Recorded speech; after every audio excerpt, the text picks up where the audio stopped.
காமிக்கப்படும் அந்த வீடியோவை பார்க்கலாம்.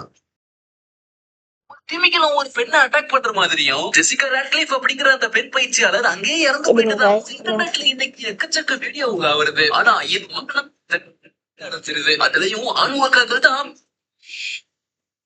இப்ப ரீசெண்டா பயங்கர வைரலா போயிட்டு இருக்குது. ஒரு திமிங்கலம் ஒரு பெண்ணை அட்டாக் பண்ற மாதிரியும் ஜெசிகா ராட்க்ளிஃப் அப்படிங்கிற அந்த பெண் பயிற்சியாளர் அங்கேயே இறந்து போயிட்டதாவும் இன்டர்நெட்ல இன்னைக்கு எக்கச்சக்க வீடியோ வருது. ஆனா இது எல்லாமே முழுக்க ஏஐ பண்ண சதி வேலைங்க. இது நிஜத்துல எடுக்கப்பட்ட வீடியோவும் கிடையாது, ஜெசிகா ராட்க்ளிஃப் அப்படிங்கிற ஒரு பெண்ணும் கிடையாது. ஆனா இப்படி ஒரு சம்பவம் 2010 உண்மையிலேயே ஒரு பெண்ணுக்கு நடந்திருக்குன்னு சொன்னா உங்கள எத்தனை பேரால நம்ப முடியும்? ஆமாங்க, யார் அந்த பெண், அவங்களுக்கு எப்போ எங்க என்ன நடந்தது அப்படின்னு ஒரு மனுஷனை கொல்ற அளவுக்கு அப்படி அந்த மீன் யாரு அப்படிங்கிற இந்த வீடியோல டீடைலா பார்க்க போறோம். வீடியோவை ஸ்கிப் பண்ணாம கடைசி வரையும் பாருங்க. Welcome to IR Tamil.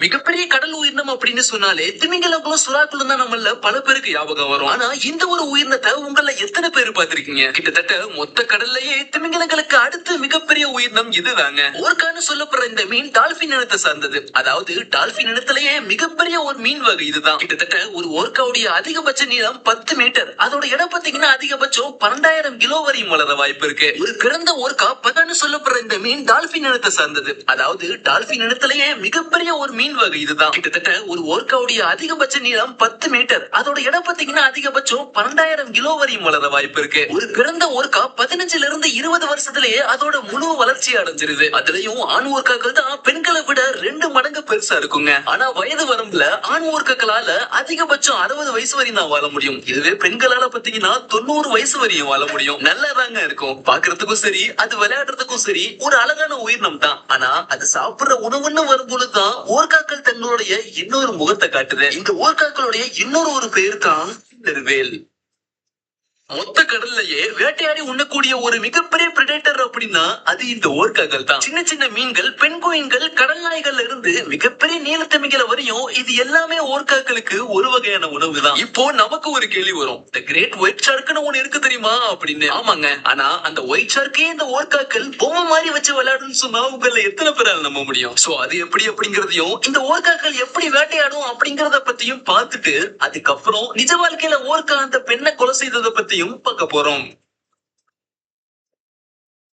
கூட்டமா குடும்பமா வாழ்ந்து கூட்டத்தோட சேர்ந்து வேட்டையாடக்கூடியதுதான் காட்டுக்கு ராஜாவான சிங்கம். அதே மாதிரி கடலுக்கு ராஜா தான் கில்லர் வேல்னு சொல்லப்படுற இந்த ஓர்காக்கள்ங்க. ஓர்காக்கள் பெரும்பாலும் கூட்டமா குடும்பமா சேர்ந்து தாங்க வேட்டையாடும். சின்ன சின்ன டால்பின்கள் 10-20 கிலோ இல்ல ஒரு சின்ன சின்ன மீன்களை எல்லாம் போற போக்குலயே சும்மா பார்த்தாலே சாப்பிட்டுட்டு போயிரும் இந்த ஓர்கா. கொஞ்சம் பசி எடுக்க ஆரம்பிச்சிருச்சுன்னா பனிப்பாறைக்கு மேல உட்கார்ந்துக்கிற கடல் நாய்களை கூட்டமா சேர்ந்து பனிக்கட்டிகளை உடைச்சி அந்த கடல் நாயை தண்ணிக்குள்ள விழ வச்சு சாப்பிடும். தேவைப்பட்டா கடலோரமா உட்கார்ந்துக்கிற கடல் நாய்களையும் தைரியமா தண்ணியை விட்டு வெளியே போய் சாப்பிட்டுட்டு மறுபடியும் கடலுக்குள்ள வந்துரும். சில நேரங்கள்ல ஓர்காக்கள் உணவுக்காக வெள்ளை சுறாக்களை அட்டாக் பண்ணுங்க. என்னது இந்த கிரேட் ஒயிட் ஷார்க்கா? அதுவே பல உயிரினத்தை வேட்டையாடும் மிகப்பெரிய பிரெடேட்டர் ஆச்சு அப்படின்னு நமக்கு ஆச்சரியமா இருக்கும். ஆமாங்க, பல உயிரினத்தை வேட்டையாடும் அந்த ஒயிட் ஷார்க்கே வேட்டையாடும் ஒரு உயிரினம் தான் தன்னை விட 4 மடங்கு பெருசான ஓர்கா. அதுலயும் ஓர்காக்கள் ஷார்க்குடைய கல்லீரல மட்டும்தான் பிரிச்சு எடுத்து சாப்பிடும். அந்த கல்லீரலுடைய சுவையை சுவைக்கிறதுக்காகவே ஓர்காக்கள் பல ஒயிட் ஷார்க்கை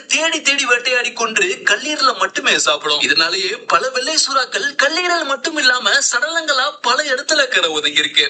கேட்கவே பயங்கரமா இருக்குல்ல? ஒருவேளை ஓர்காக்களுக்கு பயங்கர தீராத பசி வந்துருச்சுன்னா கூட்டமா சேர்ந்து மிகப்பெரிய கடல் உயிரினமான நீலத்திமிங்கலத்தையே வேட்டையாட ஆரம்பிச்சிடும். சுறாக்கள் கூட தற்காத்து கொள்ள அப்பப்ப தன் பற்களை வச்சு கடிக்கும். ஆனா திமிங்கலத்தால பாவம் ஒண்ணுமே பண்ண முடியாதுங்க. நாலா பக்கமும் திமிங்கலம் தன்னோட உடம்பு சொல்லட்டும். ஆனா ஓர்காக்கள் அதை எதையுமே கவலைப்படாம உயிரோட இருக்கும் பொழுதே திமிங்கலத்தை தன் இஷ்டத்துக்கு கடிச்சு சாப்பிட ஆரம்பிக்கும். அதுலயும் ஓர்காக்கள் ஒரு விதமான சத்தத்தை எழுப்பி தங்களுக்குள்ள பேசிக்கிட்டு இறைய வேட்டையாடுறதுனால அதனால திமிங்கலத்தால எந்த பக்கமும் தப்பிக்க முடியாது. இதுவே குட்டி திமிங்கலமா இருந்தா ஓர்கா அதை புடிச்சு தரன்னு இழுத்துட்டே போயிரும். இதை பார்க்கும் பொழுது ஓர்கா என்ன அந்த அளவுக்கு வலிமையானதா? கடல்ல உள்ள அத்தனை உயிரினமும் எப்படி ஓர்காவை பார்த்து பயப்படுது அப்படின்னு நமக்கு ஒரு கேள்வி இருக்கும். ஒரு ஓர்கா எந்த அளவுக்கு வலிமையானது அப்படின்னு இப்போ நமக்கு புரிஞ்சிடும் பாருங்க.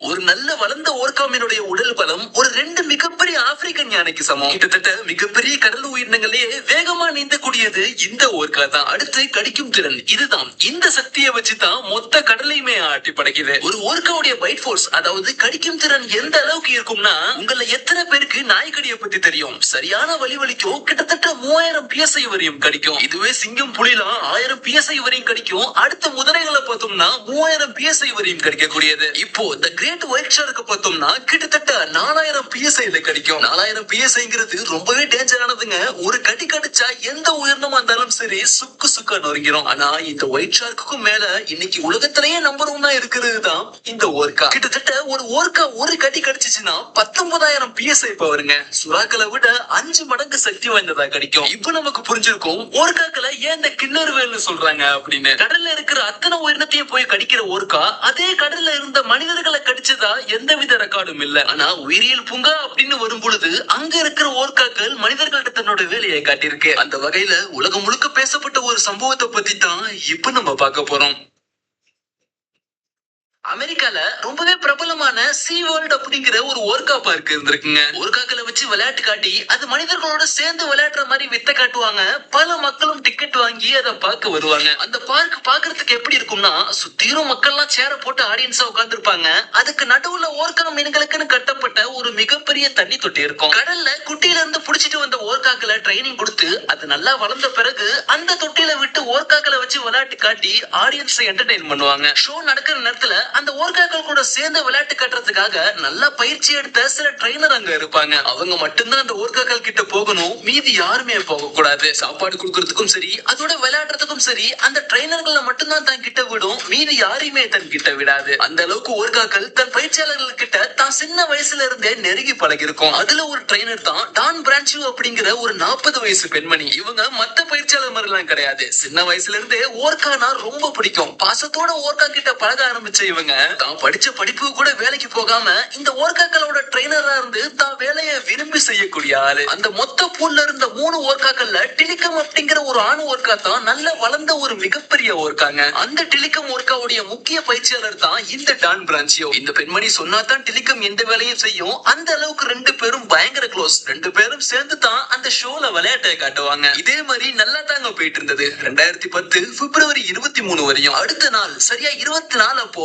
மார்னிங் ஷோக்கு எல்லாரும் தயாரிட்டு இருந்த நிலையில மக்கள் கூட்டமும் கொஞ்சம் கொஞ்சமா பார்க்குள்ள வர ஆரம்பிக்குது. ஷோவும் ஸ்டார்ட் ஆகுது. டிலிகமும் டான் பிரான்சும் சேர்ந்து எக்கச்சக்க வித்தைகளை காட்ட ஆரம்பிக்க மக்கள் கூட்டம் கைத்தட்டி ஆரவாரம் செய்ய ஆரம்பிக்குது. டான் சொல்ற ஒவ்வொரு கமெண்ட்டையும் பர்ஃபெக்ட்டா செஞ்சுட்டு இருந்த டிலிகம் திடீர்னு தன் பயிற்சியாளர் டான தண்ணிக்குள்ள தள்ள ஆரம்பிக்குது. அந்த பெண்மணியும் டிலிகம் ஏதோ கன்ஃபியூஸ் ஆயிடுச்சு போல அப்படின்னு மறுபடியும் கமெண்ட் பண்றாங்க. ஆனா டிலிகம் அவங்க சொல்றதை கேட்காம சம்பந்தமே இல்லாம வேற ஏதோ ஒண்ணு பண்ணுது. ஒரு கட்டத்துல பயிற்சியாளர் டான் சொல்றதை கேட்காம டிலிகம் அவங்கள தண்ணிக்குள்ள இழுத்துட்டு போகவும் இப்போதான் அங்க இருந்த அத்தனை பயிற்சியாளர்களுக்கும் சந்தேகம் வருது. ஷோ பார்த்துட்டு இருந்த மக்களும் வித்தியாசமா ஏதோ நடக்குது அப்படின்னு தங்களுக்குள்ள பரபரப்பாக்குறாங்க. ஏதோ தப்பு நடக்குதுன்னு புரிஞ்சுக்கிட்ட அந்த பெண்மணி டிலிகத்துக்கிட்ட இருந்து தப்பிச்சு தண்ணிக்கு மேல வர்றாங்க. இப்போ அந்த டிலிகம் ஓர்கா அவங்கள வாயால கவ்வி மறுபடியும் தண்ணிக்குள்ள இழுத்துட்டு போகுதுங்க. இத பார்த்த அங்க இருந்த இன்னும் 2 ஓர்காக்கள் டிலிகத்து கூட சேர்ந்து அந்த பயிற்சியாளர் டான் பிரான்சு வச்சு தண்ணிக்குள்ளேயே விளையாட ஆரம்பிக்குதுங்க. சுத்தி இருந்த மத்த பயிற்சியாளர்கள் எல்லாம் அந்த ஓர்காக்களை தசை திருப்பறதுக்காக தண்ணியில கையால அடிக்கிறது, அந்த மீன்களை உணவா கொடுக்கறது அப்படின்னு பண்ணா கடைசியில எதுவுமே வேலைக்கு ஆகல. ஒரு கட்டத்துல என்ன நடந்துச்சுன்னா, யாராவது அந்த பெண்மணியை காப்பாற்ற முயற்சி செஞ்சா மத்த 2 ஓர்காக்களும் அவங்கள பயமுறுத்தி துரத்த ஆரம்பிக்க டிலிகம் மட்டும் அந்த பெண்மணிய அந்த பூலோட நடுப்பகுதியில கொண்டு போய் தான் இஷ்டத்துக்கு விளையாட ஆரம்பிச்சிருச்சு. கடைசியில ரொம்ப நேரம் தண்ணிக்குள்ள இருந்ததுனால டான் பிரான்சியோ மூச்சு திணறி தண்ணிக்குள்ளேயே இறந்து போறாங்க. இறந்த அந்த பெண்மணி உடலை கூட எடுக்க முடியாம 2 மணி நேரம் அந்த ஓர்காக்கள் யாருமே கிட்ட விடல. ஒரு வழியா இறந்த அந்த பெண்ணோட உடலை எடுத்து பார்த்தப்போ பல எலும்புகள் நொறுக்கப்பட்டு உடல் முழுக்க பல்லால கிழிக்கப்பட்டு தண்ணிக்குள்ளேயே ஓர்காக்களால சித்திரவதை செய்யப்பட்டு இறந்திருக்காங்க. அன்னைக்கு ஷோ பார்க்கலாம்னு வந்த மக்கள் இப்படி ஒரு சம்பவத்தை நேர்ல பார்த்து நம்ப முடியாம ஷோல இருந்து பாதியிலேயே வெளியேற்றப்பட்டிருக்காங்க. சின்ன வயசுல இருந்தே டிலிகத்து கூட நெருங்கி பழகி கடைசியில இந்த டிலிகம் ஓர்காவாலேயே டான் பிரான்சு கொல்லப்பட்ட சம்பவம் பெரிய பரபரப்பு ஏற்படுத்திருச்சு. இந்த சம்பவத்துக்கு அப்புறம் அந்த மொத்த ஷோவையுமே கடைசியில இழுத்து மூடிட்டாங்க. அந்த டிலிகம் ஓர்காவா அதுக்கப்புறம் என்ன பண்ணாங்க, அந்த டிலிகம் இதுக்கு முன்னாடி எத்தனை பேரை இத மாதிரி பண்ணிருக்கு, அந்த சம்பவங்கள்லாம் என்னென்ன, உண்மையிலேயே இந்த டிலிகம் ஓர்கா யாரு, அது ஏன் இப்படி பண்ணுது, இப்போ அது எங்க இருக்கு அப்படிங்கறதையே ஒரு